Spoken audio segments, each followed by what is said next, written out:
Μακαριότατε, Your Beatitude, dear friends, ladies and gentlemen, today marks the end of the fifth Hellenic Presidency of the Council of the EU. This was a landmark presidency at a critical point in time. 2 years ago, there were just a handful of people who actually believed that today we'd be here, tonight for that matter. 2 years ago, some actually counted on Greece being forced out of the Eurozone. At the same point in time, there were many who actually believed that not even Eurozone would make it. The Eurozone, for some, was a wager. Most counted on its falling apart. 6 months ago, there were many who still believed that we would be unable to exercise the presidency. We managed to refute them all. And I'm not referring to either figures, personalities, or political parties. We, the whole of Greece, managed to refute their allegations because we proceeded with fiscal consolidation, and then we stabilized our position within the Eurozone.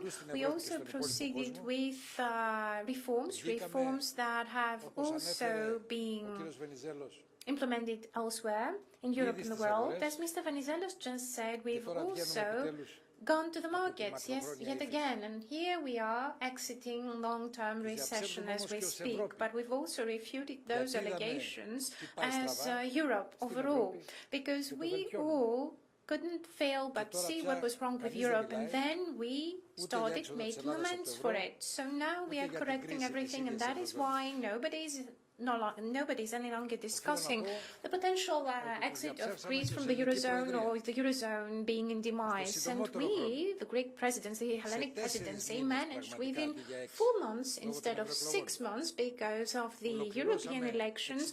We managed to produce and bring to a successful conclusion various 67, for that matter, legislative initiatives, and we also proceeded with another 15 legislative interventions. And these all happened thanks to a very austere, nonetheless, budget. And I'd like to acquaint you with the fact that we actually didn't even use 40% of the budget that was earmarked for the presidency. We cut to the chase, we went to the essence, the very heart, the core of the problems. We looked into everything, always subscribing to endorsing the ideals of the EU.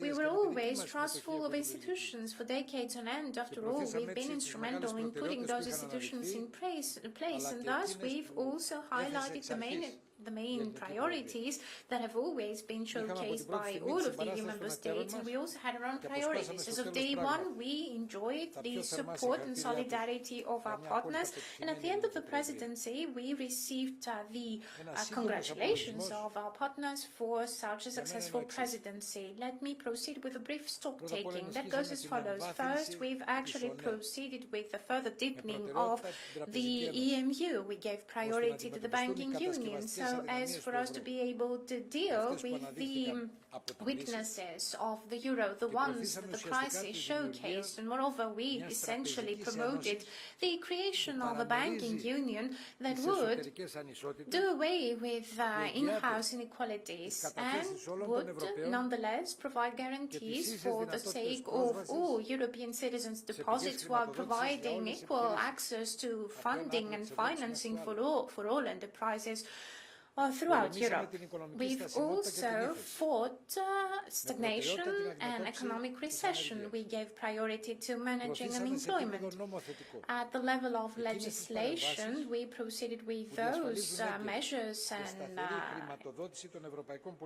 steps that would provide us with a steady management and enforcement of relevant policies. We proceeded with the steps that would ensure the stability of Europe. We also mostly emphasized on the new single market, especially associating closely innovation with enterprises per se. But mostly the Hellenic Presidency of the Council of the European Union insisted on employment and growth, which was the most important thing and still is the most important thing for Europe, not just for Greece, but all EU member states. This was also a first, that on an official note, we insisted on the protection of European borders and proper management of migration flows, always counting on humanitarian terms. We nonetheless showcase the importance of the aforementioned subject because this is, after all, part and parcel of safety and security for all of Europe. And I would suggest that our apex, the apex of our efforts, touched on the legislative and operational planning for the post-Stockholm process, so as for us to be practical in terms of showing solidarity in the field of asylum and proper border management while properly managing inflows, migration flows as well. And one of the many issues that we talked about today with both the Deputy Prime Minister and the Cabinet was exactly this issue, because unfortunately throughout our wider region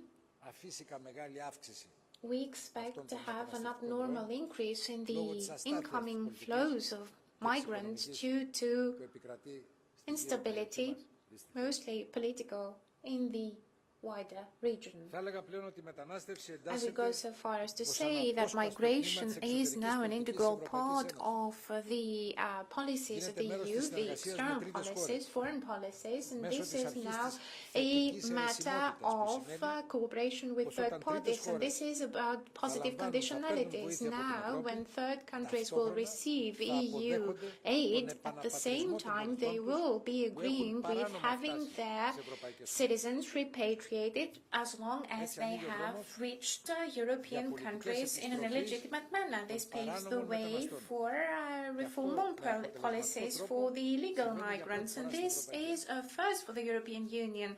And this will also take place in an effective and efficient manner. I'm not going to elaborate on other foreign affairs issues. After all, the Deputy Prime Minister has already referred to them. I ought to avow, nonetheless, that the Hellenic Presidency of the Council has also highlighted the importance of maritime policies, and this was also one of our priorities. After all, this is pertinent to our national interests as well, since Greece has a very important position with regard to global shipping, and it also has the longest coastline throughout Europe, and our sea borders coincide with the external frontiers of the EU. But there is also various motives and incentives that mobilize us next to our national interests. After all, maritime policies and sea policy, for that matter, is very important and is interesting to all of the peoples of Europe, and there's also a great scope for growth and development in the sea for the sake of the continent. There can be more jobs there, but we can also count on them in order to protect the safety and security of European citizens. Moreover, we try to integrate the promotion of the strategic interests of all EU member states with a view to fostering the economy, counting on energy resources and deposits, and also that is why we endorse the European policy for maritime security, and this was the very first time when the EU developed a cross-sectoral and effective such strategy. We've all agreed on how important it is to protect the external frontier of the EU, and we all understand that this is critical and necessary. We've also insisted on the importance of solidarity, since this is a fundamental principle, and we nonetheless confirmed respect to international law and the law of the sea, and everyone realizes how important this is. Obviously, we are going to be there for the next presidency, i.e. the Italian presidency, because the next presidency will be working on the action plan with a view to enforcing this policy, and this is what I'm going to elaborate on in Strasbourg tomorrow, since tomorrow we are going to have the official closing ceremony for the Hellenic Presidency of the Council of the EU. Ladies and gentlemen, we've certainly not forgotten about our neighborhood. We have dealt with the enlargement issues in a practical manner. We are aware of the candidate countries' readiness to join the European Union, and we also know that they are ready and committed to dealing with all prerequisites and preconditions for them to join, because after all, joining the EU signifies obligations obligations and also rights, and we expect all EU members, be they candidates or not, to fully respect those rights and obligations. Moreover, the Hellenic presidency of the Council coincided with the European election. The European citizens have not voted against the EU. Nonetheless, European citizens, the citizens of the EU member states, have voted for and requested a better and more Europe. They actually said no to impersonal, bureaucratic automation and single-handed statistics. They request a visionary Europe that will be realistic as well. They have asked for a Europe that will be working, effective, and act as a source of inspiration while solving problems such as recession, joblessness, and insecurity. Of course, there were some who viewed the European crisis as an opportunity, so as for them to deconstruct and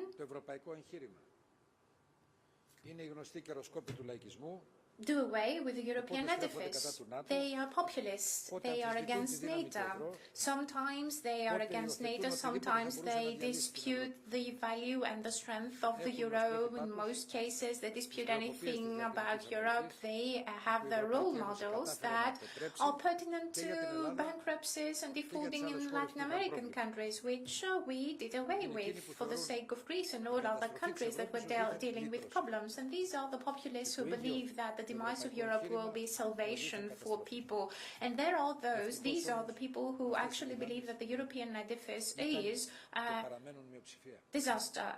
It's a good thing that they are still minority groups. The real agonies and concerns of the European citizens, dear friends, ladies and gentlemen, cannot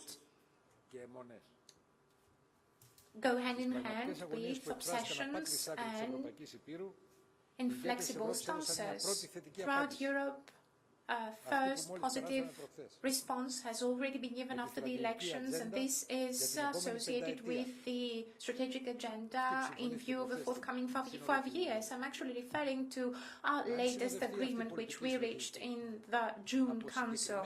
And so once we have full agreement on such a strategy, then we are going to proceed with taking specific steps, and that will deal a blow to those who are disputing the European edifice.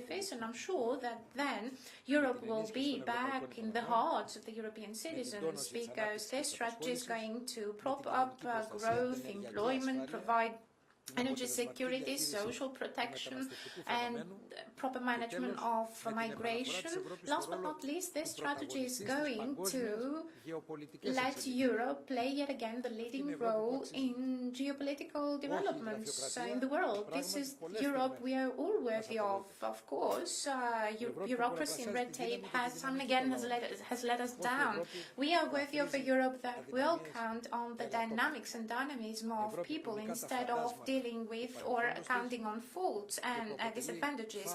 We, of course, want to have Europe that will act as a beacon of democracy, of welfare, of prosperity, of growth and development for the sake of everyone. This is the Europe that we can't fail but see right now. This is a house that accommodates us all, and this is a vision that can be very promising for the future of our children. Thank you very much.